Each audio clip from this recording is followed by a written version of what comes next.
Ibu Aminatun.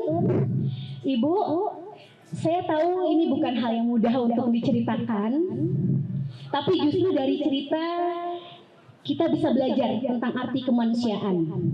Kalau boleh, Ibu bisa ceritakan apa yang sebenarnya terjadi di Tanjung Priuk. Karena kejadian Tanjung Priuk ini kurang cukup disorot, padahal korbannya sangat banyak, betul ya Bu ya? Dan rezim Soeharto saat itu juga bahkan menerapkan kewajiban represif, yakni melarang siswi mengenakan jilbab di sekolah negeri. Dan saat itu jilbab dicap sebagai simbol radikalisme yang mengancam Pancasila dan persatuan nasional.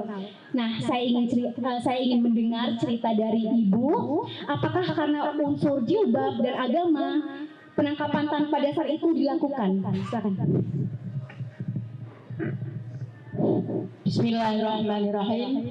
Assalamualaikum warahmatullahi wabarakatuh. Bismillahirrahmanirrahim. Sadaqri wa yassirli amri wahlul 'uqdatam min lisani yafqahu qawli. Ya Fattahu ya Alim. Allahumma shalli ala Muhammad wa ali Muhammad al-a'immah wal mahdiyyin wa sallim tasliman katsira. Saya yakin di sini para ilmuwan semua yang akan menggali sejarah masa lalu. Dan sejarah masa lalu, kalau ada pahlawan, itu semuanya dikasih apa? Jasa. Ya. Tapi pantas nggak? Saya tanyakan dulu kepada teman-teman ya, para ilmuwan ini. Misalnya ada seorang murid, dia cerdas, dia pinter, dan dia di dalam bidang misalnya salah satu olahraga gitu aja ya, tapi dia jarang masuk, atau dia sering mencuri, atau dia sering nakali kancane, bisa nggak disebut pahlawan olahraga? Saya mengatakan yang ini belum ada sangkut pautnya dengan Tanjung Priok, tapi agar naluri saya ini bisa diterima gitu. Apa yang akan saya tolak ini bisa diterima oleh adik-adik sekalian, para ilmuwan.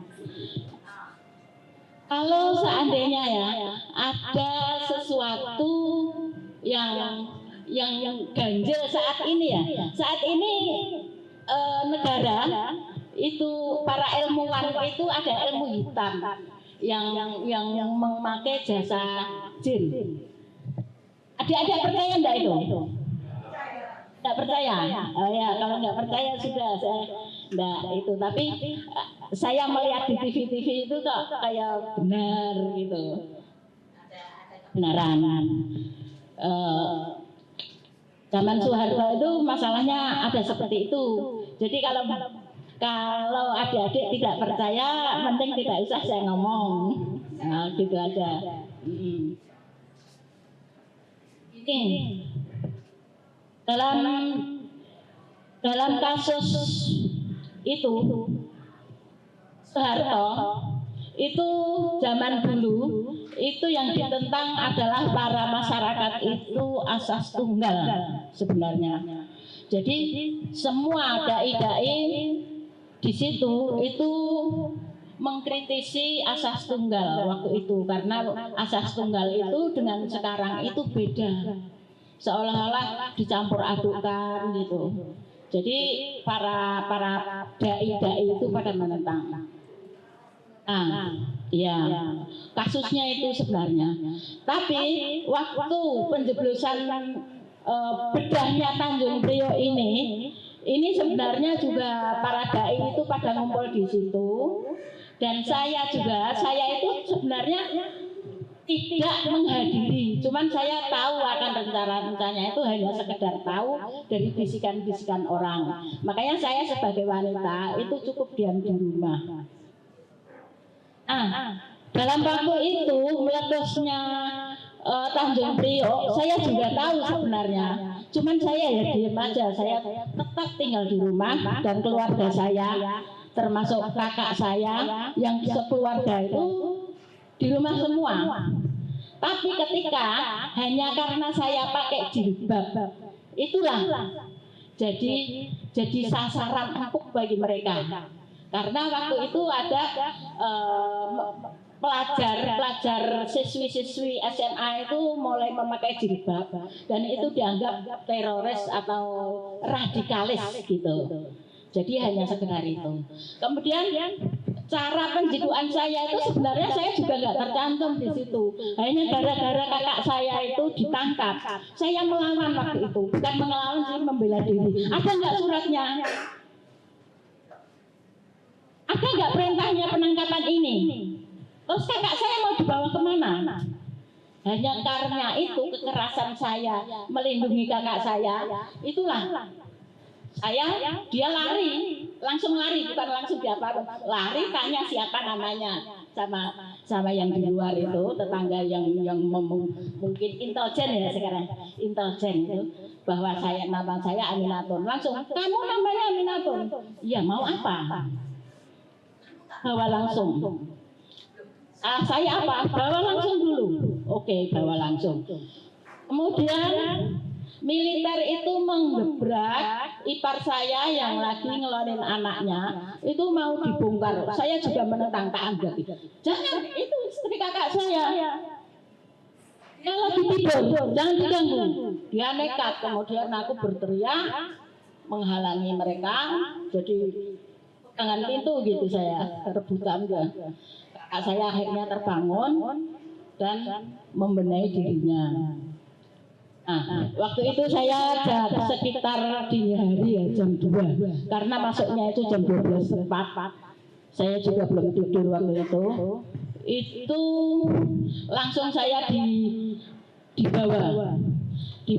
Kemudian dibawa itu dihubung-hubungkan di kantor polisi di situ, termasuk di Kuitang. Terus kemudian semalam itu diputerin sampai pagi itu nggak tidur itu. Dan saya juga melihat penyiksaan kakak-kakak saya dan teman-teman yang pada disiksa. Nggak makan itu, saya nggak boleh makan. Karena apa? Cara ngasih makan itu nggak layak. Dilempar, nih makan. Nggak mau saya. Pas di kodam itu saya juga sempat ditelanjangi, mau ditelanjangin. Saya melawan waktu itu, saya belum gini ya. Kalau ini kecelakaan itu, jadi saya masih bisa kuda-kuda begitu. Waktu itu karena saya mau ditelanjangin, saya membalikkan tubuh, melindungi diri, bukan melawan ya. Kalau melawan itu salah nanti. Jadi saya melindungi diri saya untuk kuda-kuda. Nah, akhirnya hanya terobek sedikit jilbab saya dan saya tidak ditelanjangin. Tadinya mau ditelanjangin di hadapan teman-teman laki-laki semuanya itu. Karena seluruh rumah itu yang diambil 7, termasuk kakak saya, termasuk saya, itu 7 orang. Jadi para pegawai-pegawai yang di situ yang membuat perusahaan tank-tank waktu itu diambil semua. Masukkan truk. Dan sampai hari berikutnya itu dibawa ke Guntur. Di Guntur itu ditelanjangin semua. Setelah ditelanjangin itu dibawa ke belakang, dihajar.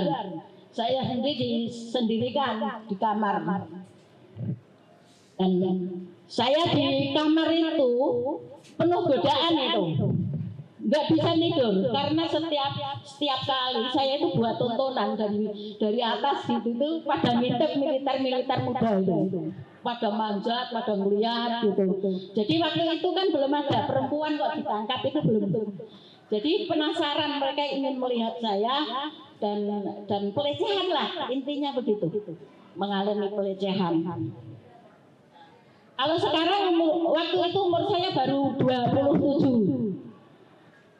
Jadi emang saya cantik-cantiknya itu kalau 27 kan ya. Sekarang umur saya 68. Masih cantik kok.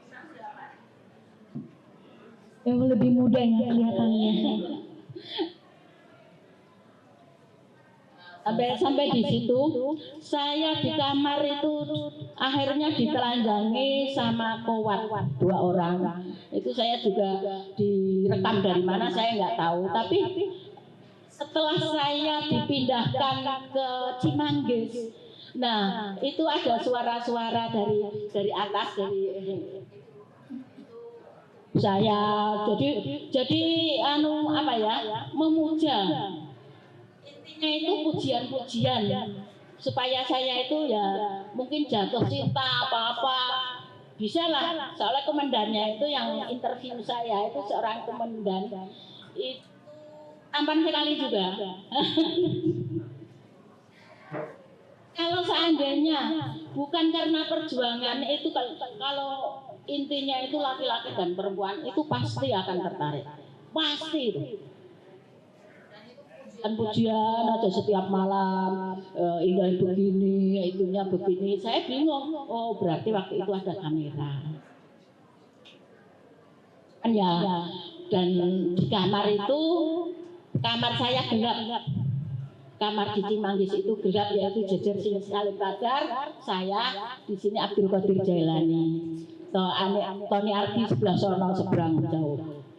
Nah, di situ itu kamar mandi juga gelap, di kamar tidurku juga gelap, tanpa lampu. Kalau di Guntur itu airnya itu panas, saya kena itu pecah.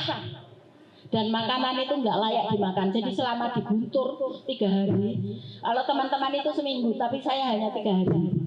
Saya tidak makan selama 3 hari. Tidak makan karena rasa yang di nasi itu udah curiga saya. Sudah mencurigai. Gitu. Saya tidak makan, akhirnya ya dibuang aja terus ke sampah. Itu selama 3 hari. Begitu kuatnya diri saya waktu itu, saya juga heran, nggak tahu saya kok kuat. Setelah di Cimanggis itu ada makanan, itu sekali makan ya di Cimanggis itu. Jadi dari rumah sampai Cimanggis itu jalannya 7 hari, baru makan di situ. Nah, ternyata di Cimanggis itu perjalanannya juga tidak mudah. Interviewnya panjang, bolak-balik yang ditanyakan itu juga ya tentang Tanjung Priok yang saya tak tahu, tapi saya tahu dari berita-berita yang maha cepat sampai di telinga saya itu, saya memang tahu. Tapi buat apa kalau saya nggak datang mata saya sendiri kok saya bersaksi gitu loh. Saya nggak mau bersaksi atas meninggalnya orang banyak itu, karena yang di Priok itu setelah digeruduk itu dilindes pakai tank, jadi bekasnya itu remet. Gali kuburnya itu percian-percian segini. Yang sekarang udah almarhum. Serpian-serpian segini-gini. Gak ada tulang yang segini pun tidak ada. Ke situ terus dikelompok kayak gini, dikubur jadi satu di Tanjung Priok sana.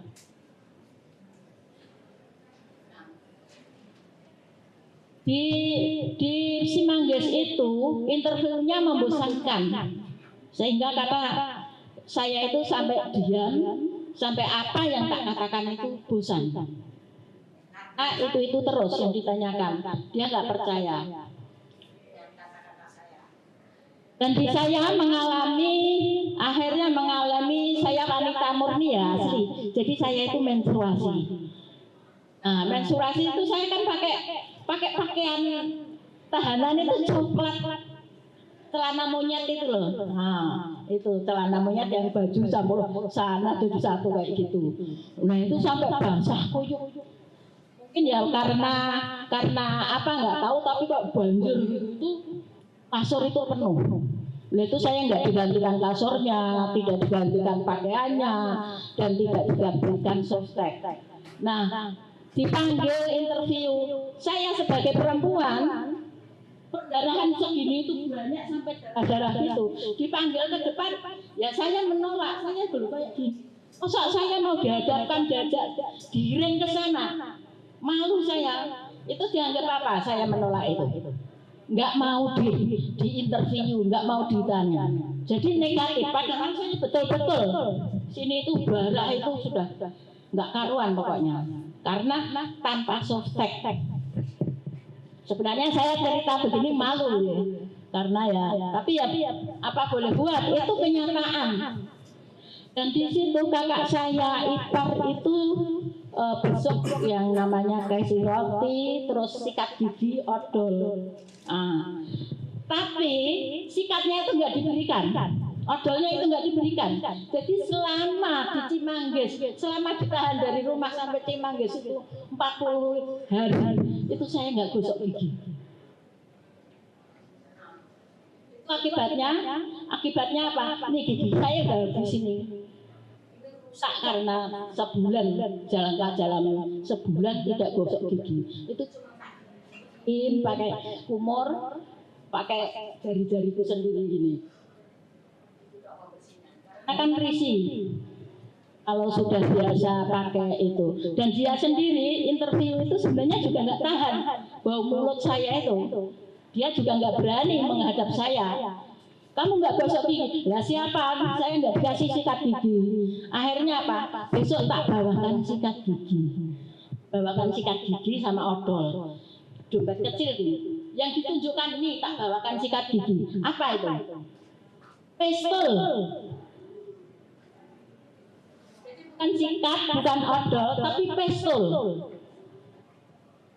Main ya ke puncak, main-main kita ya, bisa ke puncak, bisa ke pantai, kita senang-senang aja di situ, dibawa-bawa ke situ. Itu intinya sebenarnya ya kita nggak tahu pikiran dia mau diapakan.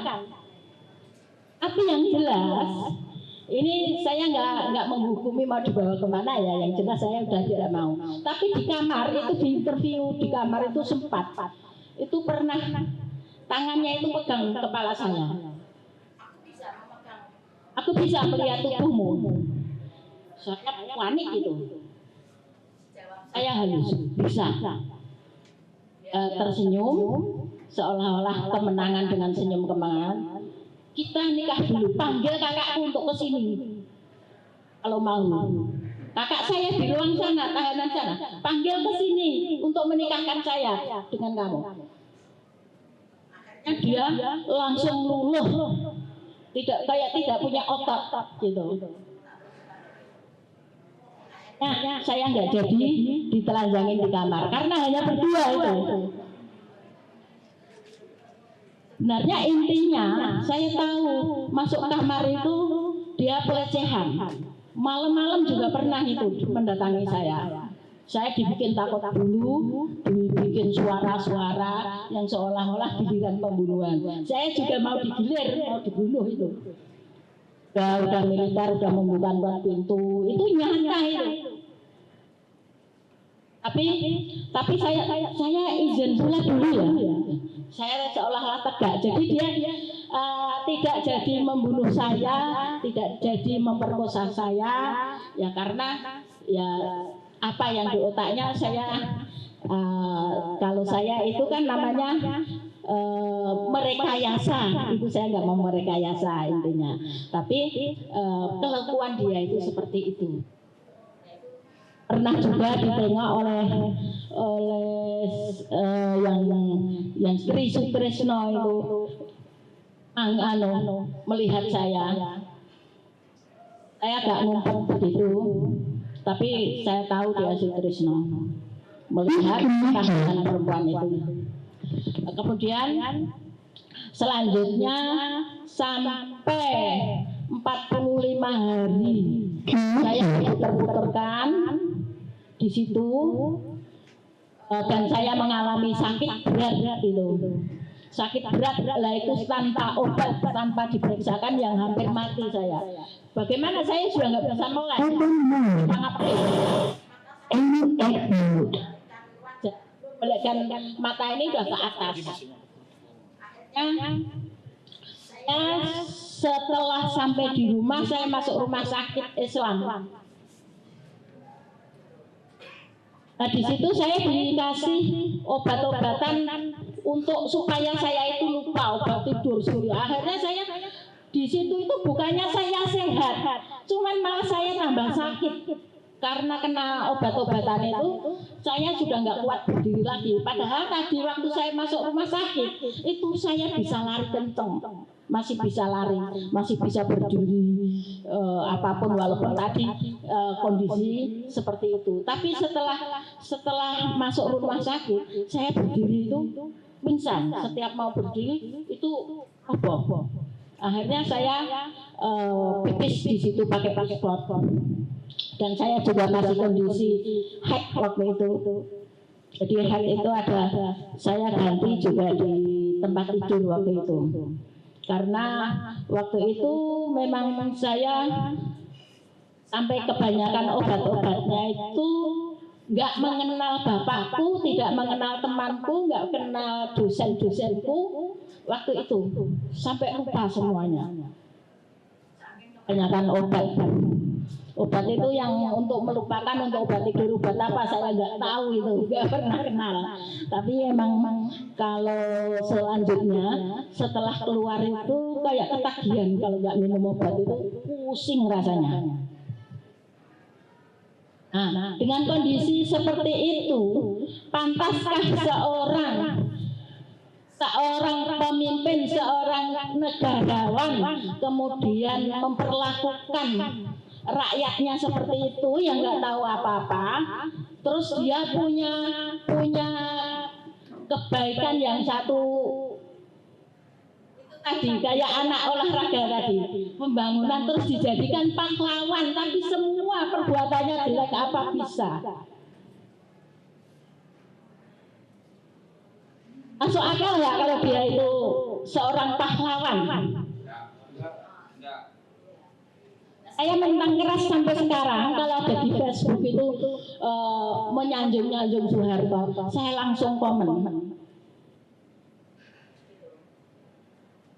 Jadi itulah yang saya lakukan, dan saya rasakan bahwa penanganan saya ditahan itu juga tanpa dihakimi, tanpa diadili. Jadi diambil langsung dipulangkan. Dan waktu pengadilan ad hoc itu ada pengadilan itu yang intinya mereka yang sudah ditahan itu ada yang dibayar untuk berbicara bohong. Makanya tentang saya itu dianggap pembicaraan itu, pernyataan saya itu tidak bisa diakui karena ada yang menolak itu 90%, dan pengadilan di situ yang menegakkan hukum itu teman saya cuma 15 orang melawan segini banyak lebih itu, gedung pengadilan itu penuh, semua kebohongan yang diucapkan. Nah, saya waktu itu mau marah juga Pak, saya menjadi saksi ya. Tapi teman saya itu enggak apa-apa, itu nanti udah ada jaksana yang akan membela. Jadi saya terus itu diam. Seandainya teman saya itu tahu kenapa dia kok ngomong seperti itu, saya juga nggak tahu. Harusnya dia sebagai terhukum juga itu memberikan kesaksian yang baik, bisa menolak yang 90% itu, tapi dia malah melemahkan saya untuk diam. Akhirnya pengadilan itu dikalahkan karena tidak adilan. Waktu itu juga ada fatwa itu. Saya berteriak tidak adil, itu suara saya, itu masuk dalam bukunya fatwa juga. Coba pengadilan HAM, AM fatwa, iya AM fatwa, saya lupa, saya udah lupa nggak itu. Dan waktu itu buku-buku pengadilan dibuat oleh AM Fatwa, dan saya juga masuk Raketang 1 nama Aminatun Najariah bilang tidak adil, itu ada di situ. Nah, begitulah ceritanya. Makanya kenapa saya tidak rela kalau Soeharto itu dijadikan pahlawan, karena saya sendiri sampai sekarang juga tidak mendapatkan pengadilan yang hak untuk diri saya, dan pejabatnya, penculiknya juga tidak diadili, saya juga tidak mendapat kompensasi. sampai sekarang. Ya. Sekian, kiranya apabila ada yang ditanyakan, yang kelewat mungkin bisa ditanyakan kembali. Assalamualaikum warahmatullahi wabarakatuh. Waalaikumsalam warahmatullahi wabarakatuh. Terima kasih Ibu Aminatun. Gimana teman-teman yang dengar merinding ya? Merinding ya? Dengar seorang ibu saat itu sudah menjadi ibu ya Bu ya?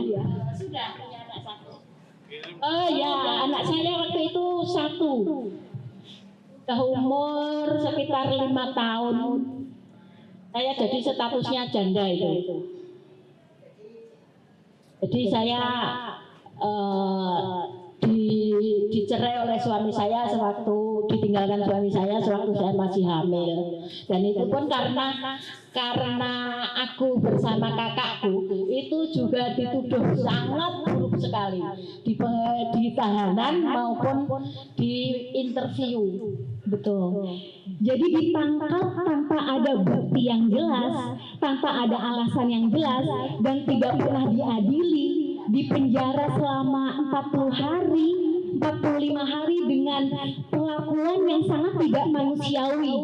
Seperti tadi dengar teman-teman dengar ya, dengan penuh pelecehan. Merinding nggak sih teman-teman? Ketika saya dipanggil ya, ini tadi sebenarnya dipanggil untuk interview, saya langsung berdiri. Kesalahan saya apa? Tunjukkan kesalahan saya dulu. Kenapa saya dibawa ke sini? Kalimat itu dia sebenarnya tidak mampu mengungkapkan kesalahan saya, tuduhan-tuduhan saya itu hanya dibikin-bikin. Itu baru satu kejadian Tanjung Priuk dari banyaknya kejadian kebengisan dari Soeharto gitu ya teman-teman.